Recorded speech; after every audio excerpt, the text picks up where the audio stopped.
Bienvenue, c'est Igloo, le Mac de l'habitat sur topmusic.fr avec Cédric Simonin. Bonjour. On est ravis de vous retrouver, Cédric, comme toutes les semaines. Pareillement. Pour une nouvelle émission, on va découvrir une personnalité de la région aujourd'hui. Oui. C'est Raphaël Schellenberger. Bonjour. Bonjour. Soyez le bienvenu. Merci beaucoup. Avec vous, on va parler de l'aménagement du territoire, de votre vision de l'habitat et de l'urbanisme. Vous êtes député de la 4e circonscription du Haut-Rhin, Cernay. C'est ça, C'est exactement. ça. Vous êtes mulhousien? Non, je suis Wattevillerois. Enfin, vous n'êtes pas né à Mulhouse? Ah si, je suis né à Mulhouse. C'est ça. Parce que... Vous avez été maire de Wattevillers, oui. Question de service hospitalier. Ouais, donc vous êtes mulhousien, donc. Je suis Wattevillerois. Bon, d'accord. Vous reniez Mulhouse totalement. Je peux vous laisser si vous voulez. On commence l'émission là. Bah, j'ai pas fini. Allez. Je voulais juste dire qu'il était membre des Républicains et voilà. Et on peut commencer à le cuisiner. Citoyen du monde. Ouais. Voilà. De toute façon, nous, on reçoit que des citoyens du monde. Il n'y a pas d'étiquette ici. Il n'y a pas d'étiquette. Non. Je peux y aller? Mais allez-y. Donc, Eric, on reçoit souvent des élus dans De plus en plus, j'ai l'impression. C'est bizarre. Leur vision de l'habitat. Et là, on est très heureux d'avoir la vision d'un élu, d'un jeune élu. Et donc, monsieur le député, Raphaël Schellenberger, vous avez été élu maire de Wattevillers en 2014, dans la commune de votre enfance. Quel regard on porte sur l'aménagement du territoire quand on a 24 ans?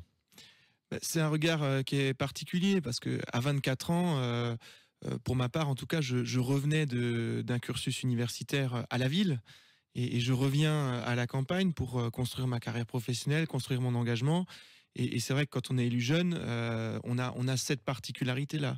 Donc cette particularité peut-être d'un lien avec des territoires urbains qui sur la question du type de service, du besoin de service peut avancer vite, très vite, et qui souvent est en avance sur la façon dont ça se répercute ensuite, dont ça finit toujours par se répercuter, et dont ça se répercute avec plus ou moins de vitesse, plus ou moins de temps dans les territoires plus... non pas éloignés, parce que je pense qu'en Alsace, on n'a pas vraiment de territoire éloigné, mais dans des communes plus petites, où il y a un peu moins de service qui est présent, où le service est un peu plus loin, où la mobilité est pas celle qu'on retrouve dans les villes, mais une mobilité individuelle qui est souvent encore très attachée à la voiture. Voilà, donc c'est une espèce de conjugaison comme ça. Ça permet d'essayer d'innover aussi un petit peu. Alors vous avez parlé de mobilité, ça me permet d'avoir une transition sur ma question suivante. Vous avez eu plusieurs casquettes, vous avez été élu le maire de Wattevillers. Aujourd'hui, vous portez la voix de l'Alsace au niveau national. Comment vous jugez les décisions prises par certains élus concernant la gestion de leur ville en termes de logement et de mobilité? Je ne sais pas à quels élus vous faites référence. C'est les vaste. élus des grandes villes qui prennent de très bonnes décisions, d'autres dont c'est plus discutable. Je suis très surpris, par exemple, de ce qui peut se passer à Strasbourg, où on cherche à opposer les gens les uns aux autres, où pendant 2 mandats, on a eu des élus écologistes qui ont prôné la concentration de l'habitat, la densification de l'habitat, et ces mêmes élus qui, à l'occasion d'une élection suivante, parce que leur électorat c'est en quelque sorte un peu embourgeoisé, expliquent qu'il faut arrêter les barres de béton et il faut trouver une autre solution. La solution c'est toujours pareil, c'est intensifier ou extensifier. Soit on monte, soit on s'étend. Et il n'y a pas 36 solutions pour créer du logement. Soit on le construit en hauteur, soit on le construit sur de l'emprise foncière.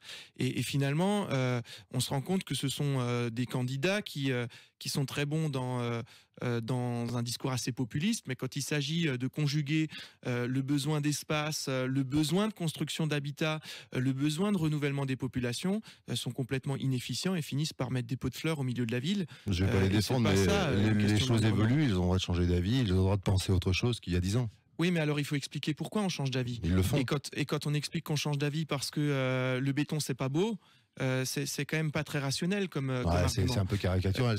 C'est caricatural. Moi, ce que j'ai vu des élus de Strasbourg, c'est que après leur élection, ils ont mis des pots de fleurs en ville. C'est tout sauf faire de l'environnement, de déterrer des arbres pour les mettre dans des pots de fleurs. C'est aussi une réalité. Donc, moi, je pense qu'aujourd'hui, on est face à un vrai dilemme. La question de la place de la nature en ville, la question des espaces verts en ville, la question des espaces collectifs. Parce que au fond, c'est celle-là qui se pose. À quoi sert l'espace public? C'est ça la question qui se pose aujourd'hui. C'est ça la question qu'on a parfois perdu de vue quand on fait de l'urbanisme et de l'aménagement. Mais pris par le bout on en a marre du béton, alors même que la densification, l'élévation de la hauteur de construction, c'était une politique qui visait à économiser le foncier naturel, à économiser le foncier agricole. Tout d'un coup, ça, on n'en entend plus beaucoup parler dans la classe politique strasbourgeoise. Donc voilà, comment on juge? Alors, si vous parliez des Strasbourgeois très sévèrement, si on essaye d'élever un peu le regard et de regarder ce qui se passe ailleurs en Alsace, ce qui se passe dans ce qui est le muscle de l'Alsace, c'est toutes ces communes de taille intermédiaire. Je pense qu'il y a de très belles choses qui se passent en matière de construction, en matière d'habitat, en matière d'innovation aussi dans la typologie des logements.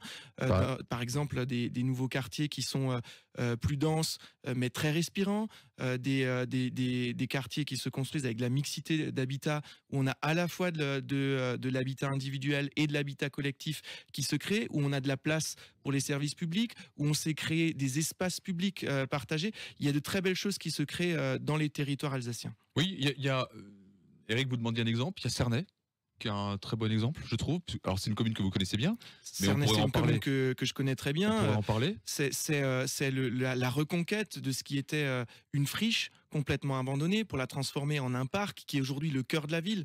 À Cernay, Michel Sordi, ses équipes municipales successives ont construit un cœur de ville autour d'un parc, autour de la rivière, et autour ont un peu densifié l'habitat. On a construit un peu plus haut que ce qu'on avait l'habitude de construire, mais en construisant plus haut, on a fait bénéficier à tous les Cernéens d'un parc qui aujourd'hui est un lieu de rencontre familiale, est un lieu de rencontre pour les plus jeunes, est un lieu de rencontre pour les aînés, est un lieu d'animation l'été.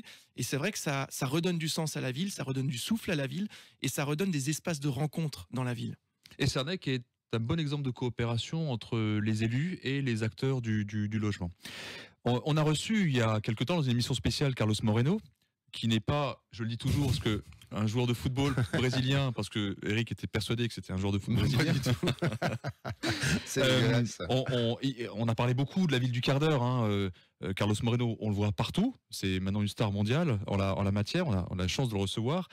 Depuis la pandémie, et on a parlé de l'amélioration du cadre de vie des habitants. Vous, en tant que député de la 4e circonscription de Cernay, quelles sont vos actions dans ce domaine ? Alors, les actions en tant que parlementaire, c'est toujours complexe parce qu'on débat du cadre réglementaire, du cadre législatif qui permet tout ça.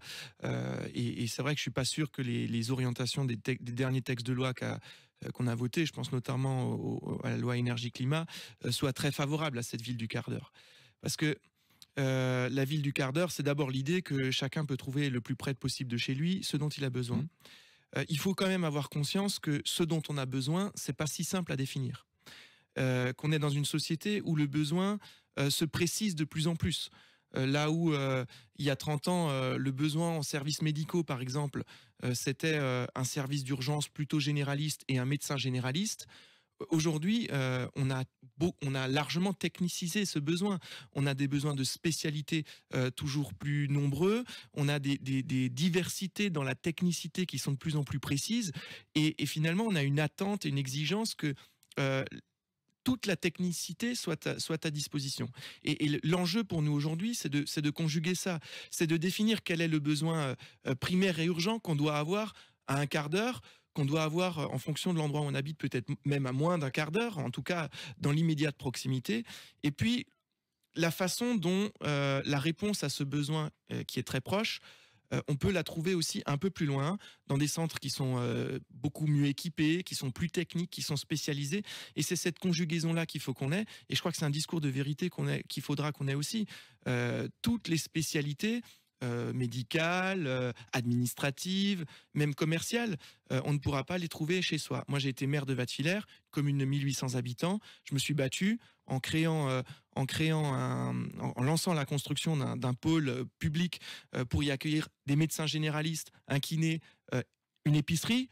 Voilà, mais après, le magasin spécialisé, l'épicerie fine bio, celle-là, elle sera peut-être pas à Wattwiller. Le besoin généraliste, on le répond immédiatement. Pour le besoin un peu plus spécifique, le dermato, l'ophtalmo, l'épicerie bio très spécialisée, eh ben, ce sera un tout petit peu plus loin, quoi. Ça veut dire que la ville du quart d'heure, ça marche, ce concept pour les grandes villes, et pour les villes de deuxième et troisième couronne, plus compliqué à mettre en œuvre. Mais même pour les grandes villes, quand on prend le prisme, par exemple, du service médical, c'est intéressant. On a une carte en France qui est très bien faite, qui est la carte des hôpitaux universitaires, qui est la carte des plus grandes spécialités de médecine.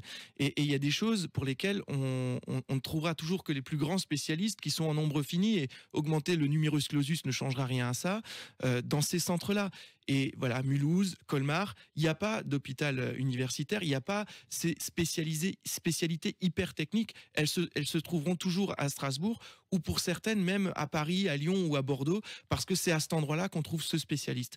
Mais la question, c'est comment l'hôpital de Mulhouse dialogue avec l'hôpital de Strasbourg pour s'assurer que la plupart des services rendus par ce spécialiste puissent être rendus en proximité, mais quand vraiment on ne peut pas, on ait un bon service pour emmener vers, de temps en temps aussi, ça sera nécessaire.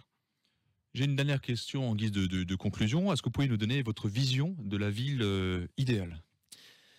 Ma vision de la ville idéale, c'est d'abord des espaces publics.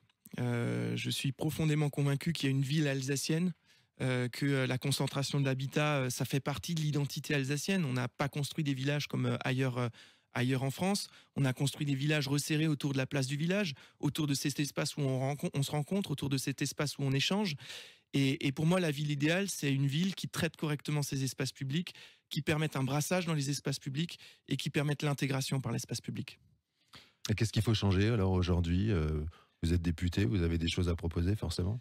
Je crois qu'il faut réanimer les espaces publics. Il faut permettre à chacun de se l'approprier. C'est vrai que parfois on a voulu consacrer l'espace public aux professionnels. En fait, c'est un espace qui appartient à chacun. Et donc, dans ce cadre-là, c'est toutes les politiques locales. Ça peut être impulsé aussi par des mouvements nationaux. Mais moi, je crois beaucoup à l'animation locale. Je crois beaucoup à la décentralisation. Et c'est un de mes grands combats à l'Assemblée nationale, c'est faire confiance aux élus locaux, aux politiques publiques locales pour redonner du sens à notre société. Et quel est votre regard sur le maire que vous étiez en ce qui concerne l'habitat, évidemment, quelques mois plus tard ? Bah écoutez, comme c'est des actions qui se mènent dans le temps long, moi j'ai permis la réalisation d'un programme en plein cœur de village, justement autour des espaces publics communs et partagés. C'est un programme qui est en cours actuellement, donc qui va sortir de terre dans les prochains mois. J'ai envie de dire, attendons qu'il soit sorti de terre pour en tirer les conclusions. L'action vous reviendrez publique alors se construit dans le temps long. On les réinvitera. Avec plaisir. Ouais. Merci beaucoup. Je vous en prie. Merci. À très bientôt et bonjour à tout le monde du côté de votre circonscription. Cédric, on retrouve l'émission un peu partout, oui, en Alsace et même dans le monde, sur la chaîne YouTube d'Igloo, sur Facebook, Igloo On Air, sur toutes les plateformes de podcast et sur topmusic.fr évidemment. Voilà. À très bientôt. À bientôt. Merci à vous deux. À bientôt. Au revoir.